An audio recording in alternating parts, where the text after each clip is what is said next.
Bonjour, chers apprenantes, chers apprenants. Ravi de vous retrouver dans cette nouvelle séquence de soutien et d'évaluation qui concerne le renforcement du système immunitaire. Le plan de cette séquence est le suivant. Première activité, ça concerne révision du cours. Deuxième activité, pour les exercices de restitution de connaissances. Et l'activité 3, c'est pour les exercices de raisonnement scientifique. Donc, pour aider l'organisme à se défendre, on a deux méthodes. Méthode de prévention, c'est-à-dire l'hygiène, et sous forme de 3 étapes, l'asepsie, l'antisepsie et la vaccination. Pour la méthode de curation, c'est-à-dire le soin, elle est sous forme de 3 étapes, la sérothérapie, les antibiotiques et les sulfamides. On commence par les méthodes de prévention, c'est-à-dire l'hygiène. On va voir l'asepsie. Qu'est-ce que ça veut dire l'asepsie? L'asepsie, c'est un ensemble des moyens visant à empêcher la contamination par des germes infectieux de micro-organismes. Exemple, le lavage des mains, la stérilisation des instruments opératoires. Pour l'antisepsie, c'est un ensemble de méthodes qui ont pour but de détruire les microbes à la surface de la peau lésée après contamination. Comme exemple, on utilise l'eau oxygénée, bétadine, alcool. La vaccination est une immunisation préventive, active et durable car elle stimule le système immunitaire pour effectuer lui-même une réponse vis-à-vis du vaccin et une réponse immunitaire plus efficace vis-à-vis de l'antigène normal vu la formation de la mémoire immunitaire. Maintenant, on passe à des méthodes de curation, c'est-à-dire les soins. La sérothérapie. La sérothérapie est une immunisation artificielle passive. Elle consiste à l'injection d'un sérum provenant d'un être vivant qui a été vacciné contre une maladie infectieuse contenant les anticorps, prêt à jouer un rôle anti-infectieux dans l'organisme receveur. Il s'agit d'un transfert d'immunité d'un sujet à l'autre. Pour les antibiotiques, ce sont des médicaments ayant la propriété de tuer les bactéries ou d'empêcher leur prolifération utilisée dans le traitement des infections dues à des bactéries pathogènes, exemple pénicilline. Pour les sulfamides, ce sont des antibactériens synthétiques, elles se fixent sur la bactérie et inhibent sa prolifération. On passe à l'exercice de la restitution de connaissances, grand A, associé un mot à chaque définition. Donc pour les mots, on a 1, antisepsie, 2, antibiotiques, 3, l'asepsie, 4, l'infection. Donc la définition A, des médicaments qui permettent de lutter contre une infection par une bactérie. B, désigne la multiplication de micro-organismes au sein d'un organe de corps vivant après l'envahissement de ce corps par ces micro-organismes. C, méthode de soin qui consiste à accomplir une tâche médicale donnée sans apporter de micro-organismes au patient. Elle repose sur l'utilisation de matériel stérilisé et de règles de comportement. D, distraction des micro-organismes au niveau d'une plaie afin d'empêcher une infection. Pour la réponse, on commence par le mot 1, l'antisepsie. Donc l'antisepsie, il s'agit bien de la distraction des micro-organismes au niveau d'une plaie afin d'empêcher une infection. Voilà, dans 1 avec D. Pour 2, l'antibiotique. Donc, les antibiotiques, ce sont des médicaments qui permettent de lutter contre une infection par une bactérie. Donc, A, il s'agit des antibiotiques. Pour l'asepsie 3, donc l'asepsie, ce sont des méthodes de soins qui consistent à accomplir une tâche médicale donnée sans apporter de micro-organismes au patient. Elle repose sur l'utilisation de matériel stérilisé et de règles comportementales. Donc, c'est 3. Pour le dernier, pour 4, l'infection. L'infection, il s'agit bien de, c'est-à-dire B, désigne la multiplication du micro-organisme au sein d'un organe de corps vivant après l'envahissement de ce corps par ces micro-organismes. La question B, mettre une croix devant la bonne proposition. L'importance de la vaccination est, on a 4 propositions, A, B, C, D. A, détruire un antigène rapidement.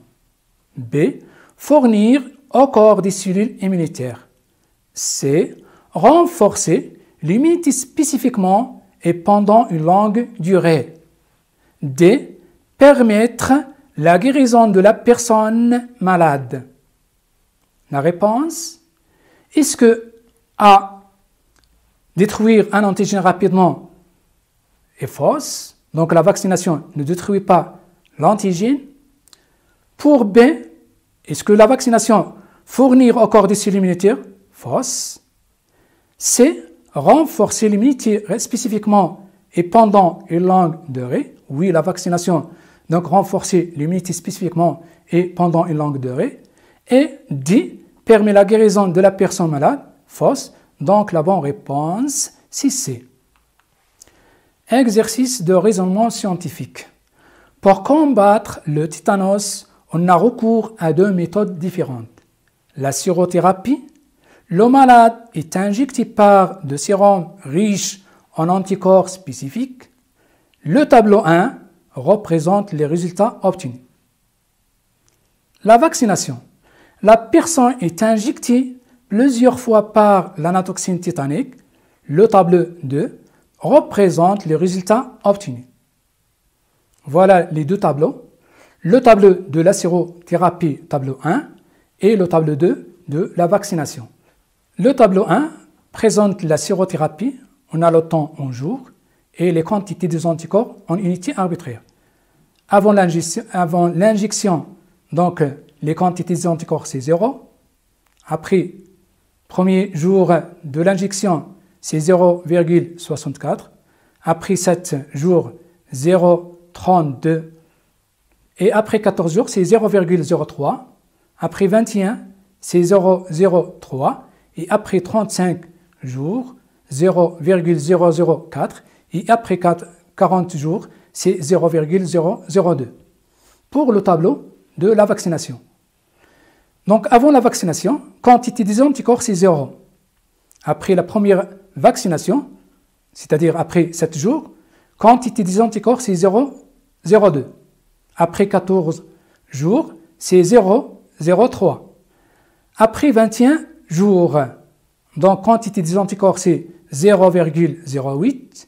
Après 35 jours, c'est 0,2. Et après 42 jours, c'est 0,3. Et après la troisième injection, c'est-à-dire après 12 mois, on a 1,50. La première question. Décrire l'évolution de la quantité des anticorps dans les 2 cas, c'est-à-dire la sérothérapie et la vaccination. Comme réponse, pour la vaccination, on constate qu'il y a l'augmentation de la quantité des anticorps après chaque injection. La sérothérapie, on constate qu'il y a diminution de la quantité des anticorps après l'injection en fonction de temps. Deuxième question, expliquez cette évolution pour les 2 cas, c'est-à-dire pour la vaccination et pour la sérothérapie.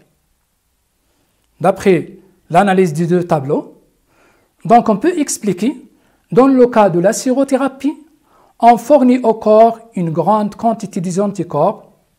Ces anticorps forment avec les antigènes ce qu'on appelle le complexe immunitaire, qui sera éliminé par les phagocytes.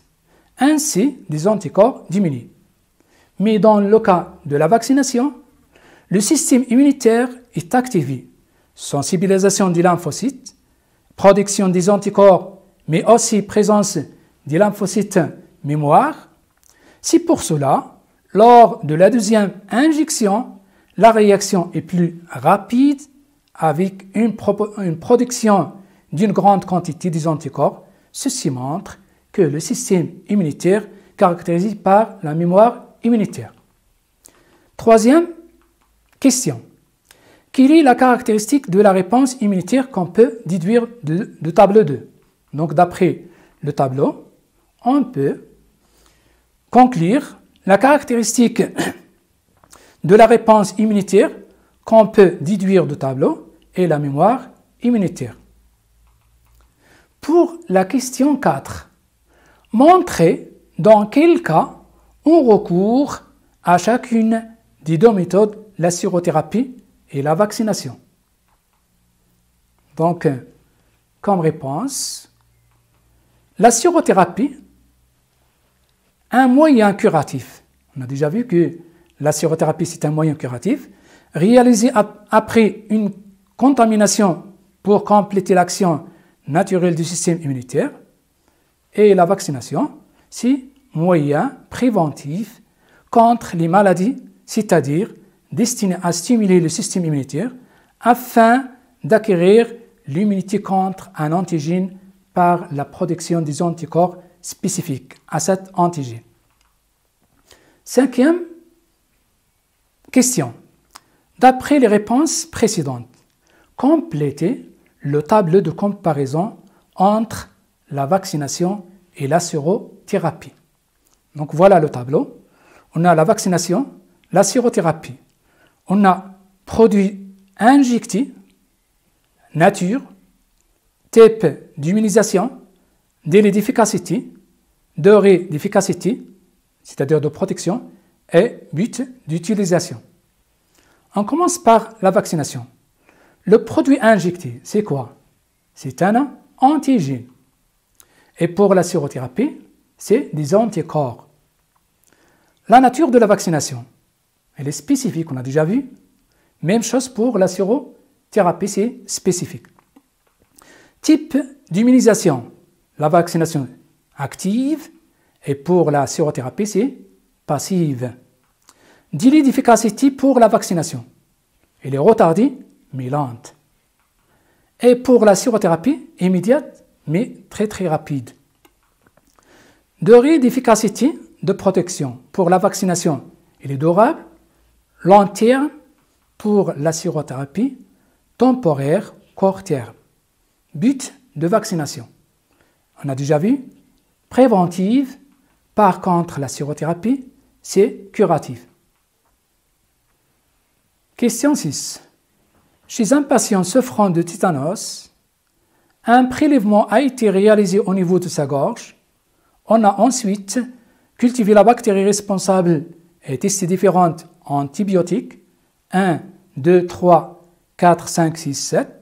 Observez la boîte de Petri, on a 6 antibiotiques, 1, 2, 3 sur les disques, 1, 2, 3, 4, 5, 6, 7. La question, nommez l'antibiotique le plus efficace contre la bactérie et justifiez la réponse. Comme réponse, si on observe la boîte de Petri, on constate que l'antibiotique 4 est le plus efficace contre cette bactérie car la zone où la bactérie a été détruite est la plus importante autour de la partie 4. La question 7. Expliquez s'il est possible de prescrire un antibiotique dans le cas d'un angine, un virus, et justifiez votre réponse. Comme vous le savez, les antibiotiques agissent contre les bactéries. Ils n'agissent pas contre les virus. Donc, la bonne réponse, non. Dans ce cas, il n'est pas utile de prescrire un antibiotique car les antibiotiques sont inefficaces contre les virus. Ainsi prend fin cette séquence de soutien et d'évaluation. Bon courage et bonne chance à toutes et à tous.